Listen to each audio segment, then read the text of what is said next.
Hello everyone. This video will show the definition of an inverse of a matrix. So if we are given a matrix A and we multiply the inverse to that matrix, we will get an identity matrix. So let's have an example to better see how this definition for inverse of a matrix works. So we take this example right here. Our task is to show that these two matrices A and B are inverse of each other. So I'm going to go ahead and rewrite these on the side right here. By definition that we have up here, since we say that we're tasked to show that these two are matrices, so then we go ahead and multiply them together. So if the other one is the inverse of this first matrix, then that means we can multiply them together to see if it's gonna come out an identity matrix. So I'm gonna show the work for the product of these two right here. So in multiplying matrices, so this is what we're gonna do. We are going to multiply the first row against the first column. So that would be 1 times negative 2 plus 2 times 3 halves.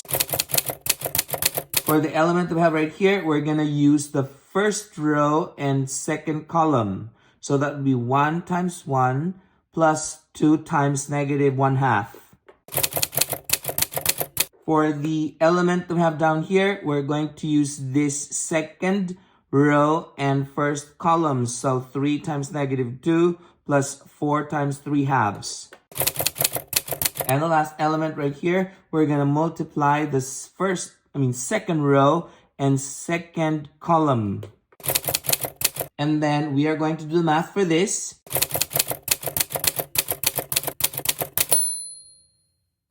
If you notice, we are able to come up with an identity matrix. By definition, an identity matrix will have a diagonal of 1, all the rest are 0.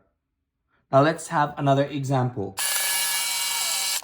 In this problem that we have right here, we are supposed to show that these two matrices are inverse of each other, which means that if we multiply matrix A and B together, it should come up with an identity matrix. Again, identity matrix is a matrix that has a diagonal of 1, all the rest of the elements are 0.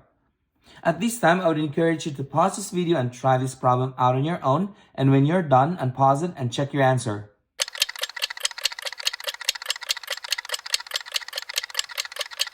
Okay, when you do the math, you should be able to come up with this answer right here.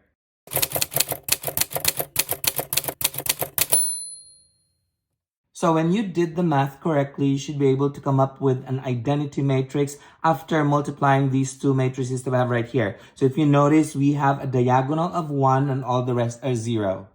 Were you able to show that these two matrices are inverse of each other by being able to come up with an identity matrix? Good. Perfect.